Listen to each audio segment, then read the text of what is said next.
Even if consumers had all the relevant information about electric cars, and even if the transition costs will easily offset, there is still something holding them back.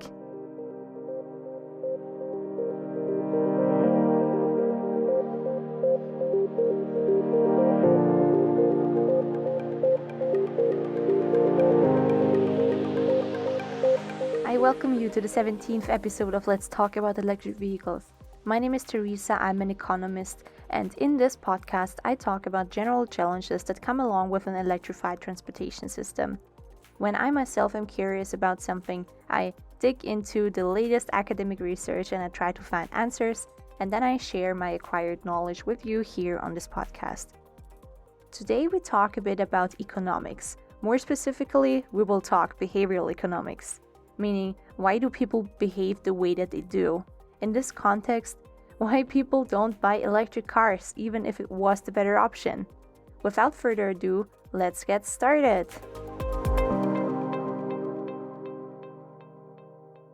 Did you think that human beings are rational and opportunistic? Did you think that it is the human nature to always choose what is best for them? Well, if you do, you're not alone. This was probably one of the most important assumptions in economics in the 19th century, when economic science was getting more and more important. Economics is all about, for example, finding out why some countries are richer than others and understanding the roots of unemployment and just in general understanding the connection between different causes and their economic effects. This is why economic researchers then started to create models to calculate and to forecast economic development. In order for these models to work, economists had to make assumptions about how economic agents behave, in particular, how they make their decisions. And the big classical assumption was that individuals always choose what is best for them, that they always compare all alternatives and then go for the one that gives them the most utility. That doesn't necessarily mean that individuals are selfish. Actually, if helping others brings the person joy, then she would definitely choose helping others.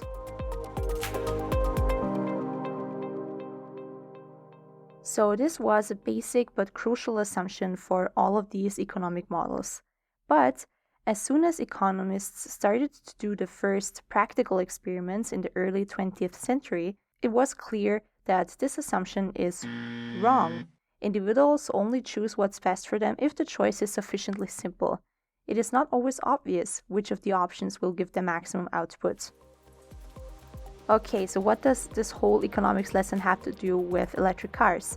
It means that consumers still choose to buy a gasoline or diesel car even if the electric car actually would bring them more utility. I think one of the reasons why that is a phenomenon called status quo bias. Status quo bias means that people stick to the status quo even though there is a better alternative. I have mentioned the term bounded rationality before. It means that people can only be rational given their limited information. In the case of electric cars, this would mean that people do not know about the electric vehicle benefits and therefore decide to stick to gasoline cars. Acquiring information is an effort. As a producer of this podcast, believe me, I can tell acquiring information is an effort. Therefore, by refusing to gather information about new opportunities, individuals may still act perfectly rational. So, is the assumption maybe still okay? Is it still right to assume that people are always perfectly rational? Does it just need a little modification regarding the cost of attaining knowledge? The answer is no. This is not the whole story. The status quo bias roots much deeper. You cannot solely explain it with the cost of gathering information or the transition cost, such as, for example, investments in new infrastructure. Even if consumers had all the relevant information about electric cars, and even if the transition costs will easily offset, there is still something holding them back. And this is where it gets very interesting. This is where we leave the grounds of classical economics and enter the world of modern decision theory, where individuals showed irrational psychological commitment to the status quo. To keep in mind the connection to electric cars, The status quo in this case is an oil-dependent transportation system, and the alternative would be an electrified transportation system. But really, you can apply the theory to anything else. Individuals show irrational psychological commitment. Human nature is very creative, actually, when it comes to making up irrational reasons to why keeping the status quo. One of them is to justify a previous decision. If you change your mind now, this would suggest a poor original choice. What do you think? How often do you fall into that trap? That you continue doing something that actually makes you worse off just to justify a past decision. The effect is strong enough if you only justify it yourself, but it gets even stronger if you want to justify in front of others. Another funny example of irrational commitment to past decisions is when people force themselves to continue prepaid workout classes despite, for example, a painful knee injury, just because they don't want to waste the prepaid course fee. Even though the exercise might make the injury even worse, people are just justifying their past decisions. This irrational need for justification goes even further. One of my all-time favorite examples in behavioral economics is an experiment where students first had to endure a long and tedious experiment procedure. Then, as they were about to leave the experiment room, they were offered money in order to tell the next student in the waiting room that the experiment was actually a fun experience. Hence, they got offered money to lie. Some of the students got offered only $1, and some other students got offered $20. And now it gets really interesting. Later on, the students were asked again how they enjoyed the experiment. The students that got offered $20 for their lie were quite honest and said that it was not the most pleasant experience. But the funny thing is, the students that got offered only $1 said that it was actually not that bad. Could it be that the students who lied for less were ashamed to reveal that they lied for only $1 and therefore had to justify their decision by stating that it actually was not that much of a lie? The authors of that study conclude that $1 does not seem to be sufficient to justify a lie. Maybe the students didn't even do this consciously. Maybe they subconsciously modified their memory and convinced themselves in order to justify that they told a lie for money. Which leads us to the valid question, what was first, the action or the belief? What I mean by that is that you would think that the right order is first you believe in something and then you behave according to your beliefs. This study rather suggests that previous actions can modify your future beliefs. Hence, first you were a big fan of gasoline cars and took a lot of actions to promote them, and your actions make you believe that electric cars are, for example, just some fast fashion and they don't ever have a chance on the market. So your past actions shape your current beliefs. This is another reason for why keeping the status quo. Another reason for why consumers don't buy electric cars even if they knew that they were better. Another reason why the government or any institution whatsoever is hesitant to invest in electrified transportation even though they know very well about the facts. So that was about the irrational commitment of past actions. But that is still not the whole story. People tend to stick to the status quo because they cannot objectively evaluate the utility of different options. For example, people tend to weigh their options in relation to a certain reference point. There's no objective evaluation of benefits. Perceived benefits always have a certain bias.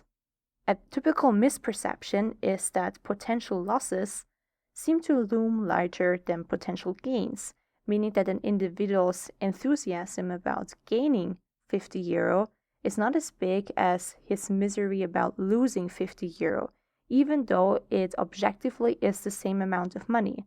Individuals assign a higher value to the things that they already possess.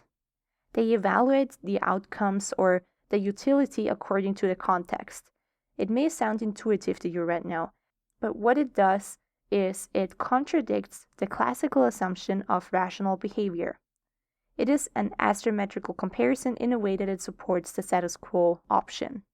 Cognitive misperception also describes the various cases in which individuals don't even recognize that changing the current situation is an option, while unconsciously choosing the status quo over and over again. By the way, this is the whole motivation behind companies offering free trials. The overpricing of things that we already have in possession versus things that are not in possession is sometimes observable also on the second-hand market. In relation to electric cars, cognitive misperception would mean that people cannot objectively assess the advantages of electric cars. A typical example is the driving range. People tend to think that the electric car must have the exact same range between charges or between refueling as a gasoline car, even though the charging or refueling processes are not really comparable, and driving range may mean something completely different for a gasoline car as opposed to an electric car. The gasoline car gas tank is the reference point in this case. So that is cognitive misperception.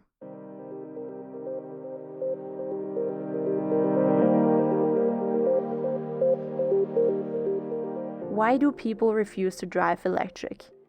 I hope that I offered you a couple of relatable reasons for why people like to stick to the status quo, even though there is a better alternative.